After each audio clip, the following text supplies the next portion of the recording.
My name is Semi Bilipaki. I'm the Careers Counselor for the University of the South Pacific. Today, I'll be showing you some videos on how to start a small business. So please sit back and enjoy watching these videos. The entrepreneur, we call it the cool stuff. First of all, you become financially independent. You are your own. You are the boss of your own finances. And when you're the boss of your own finances, you set your own schedules. So the characteristic of being an entrepreneur is you set your own time. You start to bring your ideas to life. That freedom that you've always wanted, you begin to create with being an entrepreneur. You'll never get fired because you are your own boss. You begin to challenge yourself to some of the ideas that you've been thinking, particularly business ideas. At the same time, you establish a legacy, not only for you, but for your own family. Before you start a business, you try to assess your personal strengths and your weaknesses. Look at your strong points and look at some of the things that you are not good at. Try to look at your personal motivation and commitment. Are you motivated and committed in establishing a business? Ask yourself those questions. Do you have any experience in the sector that you are willing to start your business in? Do you have the ability to work long and hard in trying to establish your business? Do you have the ability to manage risks and stress? Can you work alone? Being an entrepreneur means having to work alone. Do you have the ability to work with and manage others? Do you have family support, particularly with finance? Do you have the ability to deal with failure? Being an entrepreneur means that you are also prepared to fail. What about your location, your business location? Are you happy with your business location? When you've established your product, what about the pricing of your product? Does it suit the purse of the people who are going to buy your product? What about the quality of your product? Is it good quality? Are your customers happy with the quality of your product? What about your suppliers, people who are supplying you with the raw material to manufacture a product? Are they on time with supplying you with the raw material? What about your policy on advances when you go out to the bank and apply for a loan? Do you have a very good relationship with your bank and your advances on finances? What about your policy on discount? How are you dealing with customer service? Are you providing the best customer service that is needed? Have you done any research on your competitors? Do you track the people who are actually making the same product as you are? What about your marketing and your advertising and your promotion of your product? Is it effective? What about your distribution channel and planning of a distribution channel? Are they effective? Have you chosen the right distribution channel? Very importantly, what about your financial planning?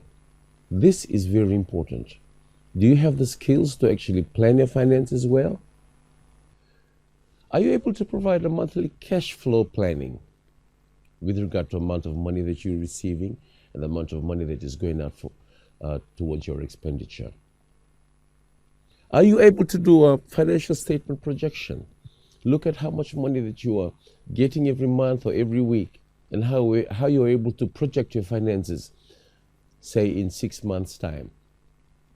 What about your bank relationship in providing you the best credit? Is it sustainable? What about your accounting and bookkeeping systems and how you are managing your business? How are you able to recruit people? What about your personal management?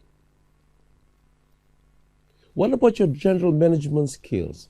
Do you have these very effective skills in managing your business? Some of the very, very significant characteristics of a successful entrepreneur. You must have guts. Yeah, you must be daring enough to go out and create that business. Secondly, you must have brains. And thirdly, you must have some seed funding or some capital to actually assist you with financing your project. First of all, you must use a step-by-step approach. You must decide if you really want to be in business. That is very, very important. You can't just go out and start a business. You have to sit down and really decide and be motivated to really want to be in business. Secondly, you must decide what business and where you want to start from. Thirdly, you must also decide whether to start full-time or part-time or moonlight.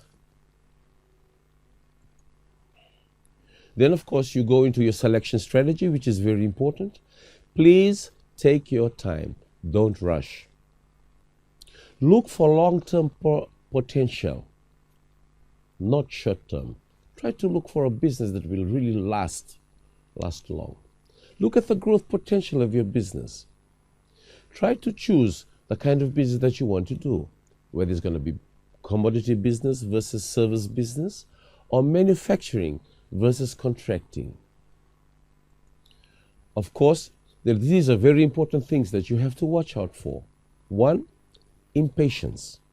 Try to go slow and be patient. Overconfidence. People who are overconfident in business fail in the end. You have to be confident with your business. Watch out for unrealistic things. Try to look for things that are real, things that begin to materialize. Of course, you have to get completely qualified. Look for attachment, particularly for places that are already doing the same business that you are. Try to learn the skills from these people by getting attached. Look up some lessons. Do research on some lessons, and for people who are already into this kind of business. Get into how to do books. Do some research on these books and try to replicate some of the things that are already into these how to do books. Look for successful people who have already done this kind of business and who are very successful. Try to learn, try to conquer, try to see the many challenges that people who are already successful in business have gone through. Again, the do's, the characteristics of a successful entrepreneur. Try to live frugally and begin saving up money for operating your business. Learn your business by working for someone else in the same business first. Of course, consider the benefits of starting a moonlight business first. Consider the advantages of operating a family business.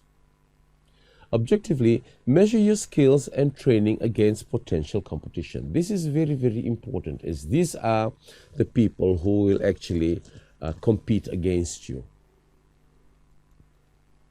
The do's of a successful entrepreneur: consider subcontracting to low-cost suppliers if you are manufacturing a product. Test your product or service before starting or expanding. Make a for and against list describing the business you are in or considering to do. Talk to lots of people for advice. These are the people who will assist you in establishing a business. Make a comparative analysis of all opportunities you are considering.